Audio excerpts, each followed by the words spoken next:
কংগ্ৰেছ সভাপতি গৌৰৱ গগৈয়ে 2026 চনৰ নিৰ্বাচনত অসমৰ মিয়া সত্তাক একত্ৰিত কৰি 22খন মিয়া সংখ্যালঘু অধ্যাদেশিত যি বিধানসভা সমষ্টি এই 22টা সিট দখল কৰি প্ৰথমবাৰৰ কাৰণে অসমত এজন মিয়া মূলৰ পূৰ্ববংগীয় মূলৰ মিয়া লোকক এইবাৰ অসম বিধানসভাৰ পবিত্ৰ মজিয়াত প্ৰথমবাৰৰ কাৰণে উপদলপতি হিচাপে প্ৰতিষ্ঠা কৰিবৰ কাৰণে উপদলপতি হিচাপে নিযুক্তি দিবৰ কাৰণে নিৰ্বাচিত কৰিবৰ কাৰণে চেষ্টা কৰিছে আৰু সেয়ে হৈছে অসমৰ কাৰণে অত্যন্ত দুৰ্ভাগ্যজনক ঘটনা।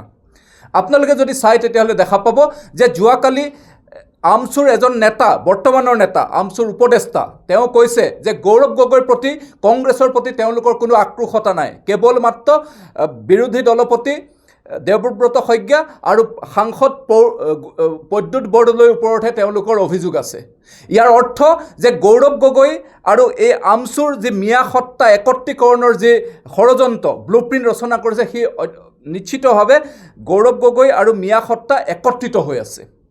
আপোনালোকে যদি চাই তেতিয়া আপোনালোকে যদি বুৰঞ্জী যদি চাই 1980 চনত যেতিয়া আমচু প্ৰতিষ্ঠা হৈছিলে কাৰ নেতৃত্বত প্ৰতিষ্ঠা হৈছিলে? কংগ্ৰেছৰ সেই সময়ৰ সভাপতি হিতেশ্বৰ শইকীয়া ডাঙৰীয়াৰ পৃষ্ঠপোষকতাত আমচু প্ৰতিষ্ঠা হৈছিলে আৰু সেই আমচুৱে সদৌ অসম ছাত্ৰ সন্থাৰ যি আন্দোলন অসম আন্দোলন নেতৃত্ব দিছিলে সেই অসম আন্দোলন প্ৰতিহত কৰি মিয়াসকলক সুৰক্ষা প্ৰদান কৰিবৰ কাৰণে এই আমচুৰ প্ৰতিষ্ঠা হৈছিলে।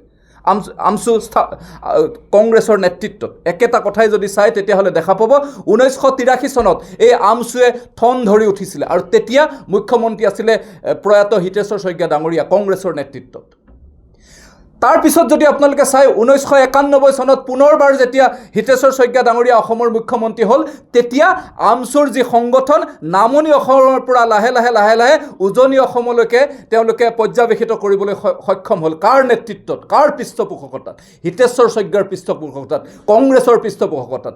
একেটা কথাই যদি চাই তেতিয়াহ'লে দেখা পাব 2010 চনত যেতিয়া অসমত উচ্চতম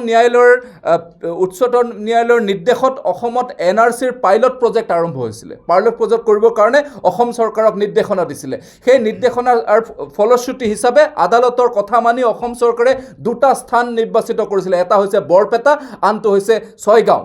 বৰপেটা আৰু ছয়গাঁৱত যেতিয়া এই NRCৰ কাম কাজ আৰম্ভ কৰিবলৈ লৈছিলে তেতিয়া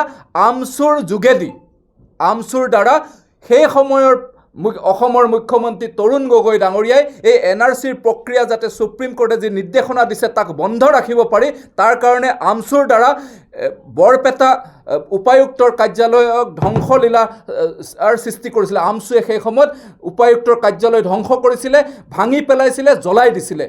4জন তাত এটা সংঘৰ্ষত লিপ্ত হৈছিলে আৰক্ষী আৰু আমচুৰ নেতৃত্বৰ মাজত আৰু তাৰ পিছতো কিন্তু কোনো আমচুৰ নেতৃত্বক কোনো ধৰণে শাস্তি প্ৰদান নকৰিলে তৰুণ গগৈ চৰকাৰে আৰু পৰৱৰ্তী সময়ত বহু দিনলৈকে এই NRCৰ কাম কাজ অসমত স্থবিৰ হৈ থাকিলে, বন্ধ হৈ থাকিলে। কথাই যদি চোৱা যায় তেতিয়াহ'লে আজিৰ তাৰিখতো সেই একেটা কথাই কৰিবলৈ লৈছে গৌৰৱ গগৈ ডাঙৰীয়াই। আপোনালোকে যদি চাই তেতিয়াহ'লে দেখা পাব ৰেজাউল কৰিমৰ যি বক্তব্য সেই বক্তব্য অসম বিৰোধী যি বক্তব্যত তেওঁ স্পষ্ট কৰিছিলে যে খিলঞ্জীয়া অধ্যাদেশিত অঞ্চলক মিয়াৰ অঞ্চললৈকে পৰ্যবেক্ষিত কৰিব এই ভাবুকি তেওঁ দিছিলে খোদ গৌৰৱ গগৈৰ উপস্থিতিত। গতিকে গৌৰৱ গগৈয়ে অসমত প্ৰথমবাৰৰ কাৰণে এজন মিয়া মুছলমানক বিধানসভাত বিৰোধী দলৰ আসনত অলংকিত কৰিবলৈ চেষ্টা কৰিছে। ই অসমৰ কাৰণে অত্যন্ত দুৰ্ভাগ্যজনক। খিলঞ্জীয়া অসমীয়া হিন্দু মুছলমান তথা ভাৰতীয় মূলৰ জনসাধাৰণৰ কাৰণে অসমীয়াৰ কাৰণে ই অত্যন্ত দুৰ্ভাগ্যজনক। গতিকে আমি আহ্বান ৰাখিছোঁ যাতে গৌৰৱ গগৈৰ এই যি ব্লুপ্ৰিণ্ট যাতে কোনোকালে যাতে তেওঁ বাস্তৱত পৰিণত কৰিবৰ কাৰণে যাতে তেওঁ সক্ষম নহয় তাৰ কাৰণে অসমবাসী ৰাইজ একত্ৰিত হৈ ইয়াৰ প্ৰতিহত কৰিব লাগিব। ধন্যবাদ।